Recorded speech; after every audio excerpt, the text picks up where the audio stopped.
उनका फ़ॉल्ट किससे होता है, आई मीन जो गलतियाँ हैं वो किससे होती हैं, एक आदमी से होती है या फिर एक औरत से होती है। फ्रीक्वेंटली केसेस ऐसे सामने आते हैं हमारे कि भाई जो गलतियाँ हैं वो दोनों की होती हैं। मीन 50% कहीं ना कहीं औरत की होती है और 50% कहीं ना कहीं आदमी की होती है।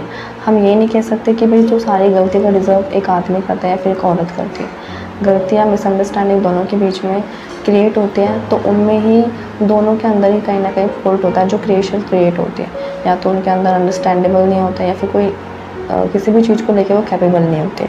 इस वजह से जो फॉल्ट है, गलतियाँ या मिसअंडरस्टैंडिंग क्रिएट होती है वो उन दोनों के बीच से स्टार्ट होती है।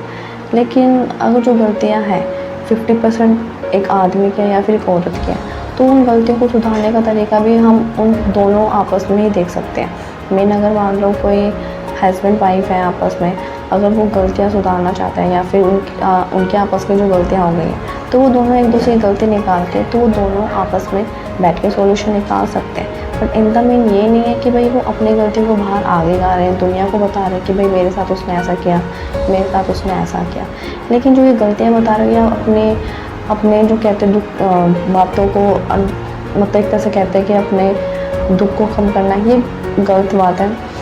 आई मीन जो ये गलतियाँ तुम ये जो गलतियाँ दूसरों की आपस में बाहर बताते हो तो ये कहीं ना कहीं फॉल्ट होता है। उससे आप गलतियाँ बताते हो या अपना मजाक उड़वाते हो, क्योंकि बाहर वाली दुनिया को किसी भी चीज़ की फिक्र नहीं होती है, ना ही उनको परवाह होती है कि भाई आपके घर में क्या चल रहा है। दैट मीन उनका ये सिर्फ एक तरह से पर्पस बन जाता है, एक तरह से खेल बन जाता है कि भाई जो आपने अपने घर की बात या फिर अपनी दोनों का फॉल्ट किसी और पर्सन के सामने रखा तो वो सिर्फ मजाक में लेके जाएगा, ना कि उसका कोई सॉल्यूशन निकालेगा।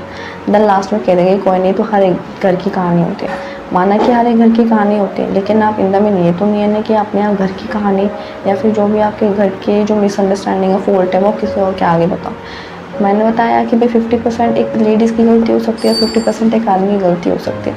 तो जो गलतियां हैं वो एक आदमी औरत की बता सकता है एंड देन एक औरत आदमी की बता सकती है। बट दैट मीन ये नहीं है कि आप गलतियों को किसी और के आगे गाओ एंड देन उससे सॉल्यूशन निकालो। जितना सॉल्यूशन आप बाहर वालों से पूछोगे, डिपेंड होगे बाहर वालों से, तो उतना ही आपको सिर्फ प्रोवोक करेंगे एंड देन एक दूसरे के बीच में जो मिसक्रिएट होती है वो क्रिएट करेंगे। उससे ज़्यादा आपकी कोई भी हेल्प नहीं करेंगे। लेकिन अगर एक तरह से देखा जाए कि भाई आप पूरे दिन एक तरह से अपनी वाइफ को कोसते हो या फिर उसके ऊपर ब्लेम डालते हो, दैट में थोड़ा बोलने से पहले सोचना भी होता है कि भाई जो आपकी वाइफ है पूरे दिन सुबह से लेकर शाम तक, रात तक वो अनलिमिटेड काम करती हैं, घर का ध्यान रखते हैं, देन आप उसको आके अब्यूज़ वर्ड यूज़ करते हो, तो ये काफ़ी गलत बात है। और एक औरत का काम ये भी होता है कि आपका वो हस्बैंड एक तरह से प्रॉपरली सुबह जाते हैं, शाम को आते हैं, दैन घर के लिए ही काम करते हैं, तो उनको अब्यूज़ वर्ड करके यूज़ करना उनकी लेडीज़ की भी कहीं ना कहीं गलती होती है कि अपने हस्बैंड से इस तरह से बात करती है। दोनों की जो प्रॉब्लम है काफ़ी कॉमन है, अगर वो दोनों बैठ के आपस में सुलझाते हैं तो काफ़ी अच्छा रहता है। अदरवाइज़ किसी और के गीत गाने से तो बेटर ही है कि भाई अपने आप की जो सॉल्यूशंस है वो बैठ के निकाल लो, चाहे तुम्हें टाइम लगे 1 घंटा 2 घंटा या फिर 1 दिन लगे, बट अपनी सॉल्यूशंस को खुद क्रिएट करो ताकि बाहर वाला कोई मजाक ना बनाए।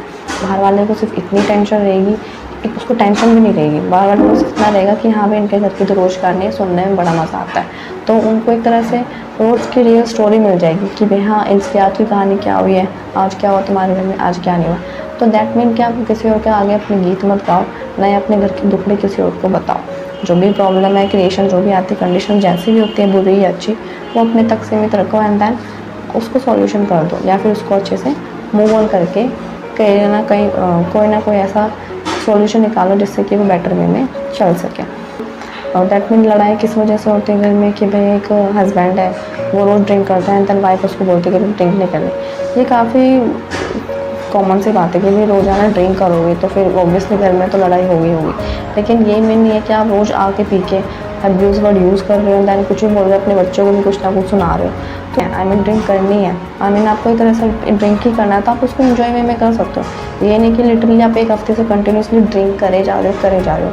आप उसको 1 वीक के अंदर एक बार ले सकते हो या फिर हैव अ फन की तरह उसको यूज़ कर सकते हो ताकि आपका भी एंटरटेनमेंट रह सके एंड देन आपकी फैमिली भी खुश रख सके एंड देन आप अपनी फैमिली के साथ भी इंजॉयमेंट कर सकते हो कि भाई चलो आज हम ये करते हैं या ऐसे भाई घूमने जाते हैं। तो इस तरह से जो है कि एक तरह से जो इन्वायरमेंट है वो काफ़ी अच्छे से में क्रिएट हो जाता है। अगर मान लो इन्वायरमेंट आप खुद से क्रिएट नहीं करोगे तो बाहर वाला तो है नहीं कि जो आपके कोई इन्वायरमेंट में अच्छी से क्रिएशन लेकर आएगा, ब्लीसफुल फील लेकर आएगा, ऐसा तो कुछ भी नहीं होता है। तो जो भी सॉल्यूशन निकालने होते हैं वो अपने आप से निकालने होते हैं, देन जो अपने घर की सिचुएशंस होती है वो खुद से ही हैंडल आउट करनी पड़ती है, ताकि भाई जो हमारा घर का एनवायरनमेंट है वो किस तरह से बिल्कुल साफ़ सुथरा रह सके, एंड देन सबकी नज़रों में भी वो एक तरह से अच्छा सा बन सके।